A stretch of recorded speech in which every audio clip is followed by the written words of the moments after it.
There was a time when you could just sit on a bench by a window in silence. No phone, no podcast, no urgency, just stillness. But now, try it. Sit down. No music, no scrolling, no talking. Within seconds, the discomfort rises. Your fingers twitch. Your mind searches for stimulation. You call it boredom. But what if it's something else? What if you've been trained, conditioned to fear stillness? Because in stillness, you might start to feel the tension, the fatigue, the questions you've been avoiding. Our world is wired for movement. Apps refresh. Notifications ping. Everything screams, next, next, next. So of course, sitting still now feels unnatural. But Zen says that discomfort is not a flaw. It's a signal that your nervous system no longer trusts silence. But you can learn to sit again, not by force, but by remembering how to be. You weren't born restless. You were trained to be. Every swipe, every ping, every autoplay chipped away at your attention. What once was a calm, flowing river is now scattered into 1,000 puddles. You start one task, then jump to another. You read a sentence, then check your phone. Your attention doesn't stay. It flinches. This is not weakness. It's design. The economy runs on your distraction. Apps compete not for your time, but for your mind. And every time you follow the ping, the silence inside you gets fainter. Zen notices this. It doesn't try to fight technology. It simply asks, can you return?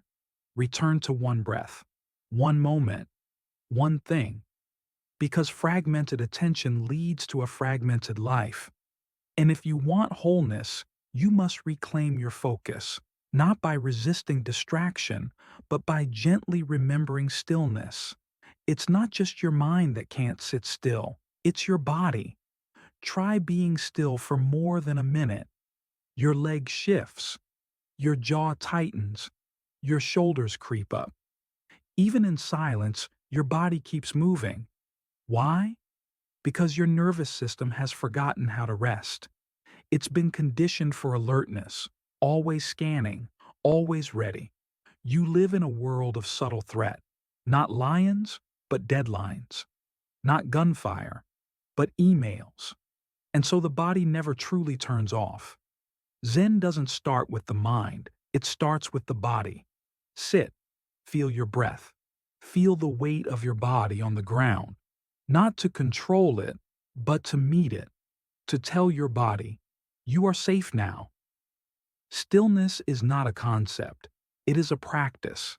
And the body must be invited, not commanded.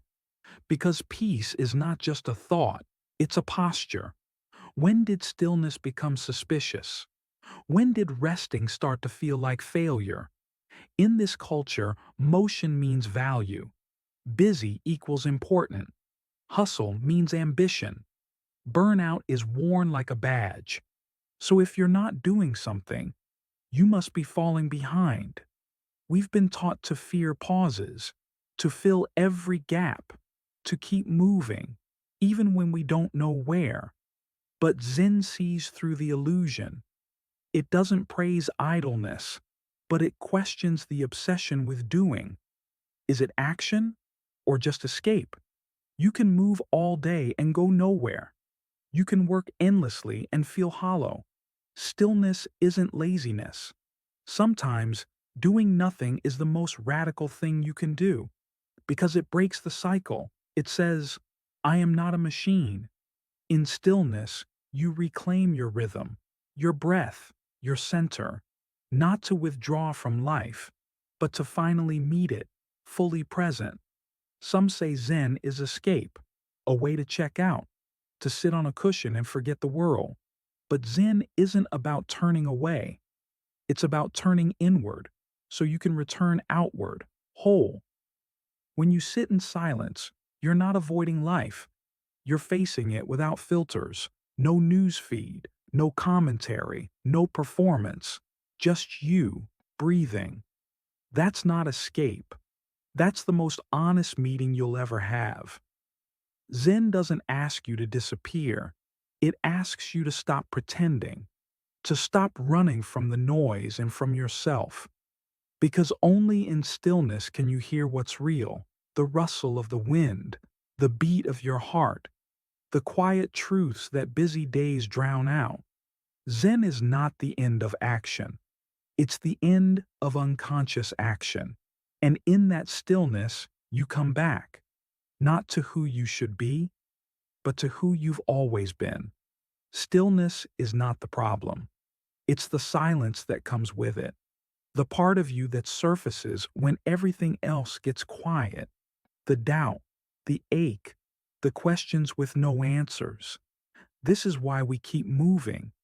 Because sitting still isn't just about not moving. It's about what catches up to you when you stop. The truth is, you're not running from boredom. You're running from yourself, from the parts of you left unread. But Zen doesn't fear these parts. It welcomes them, without judgment, without fixing, just sitting, together. Because the moment you stop running, you come home. Not to perfection, not to clarity, but to presence. And presence doesn't need to be earned. It's been waiting, quietly, right where you are.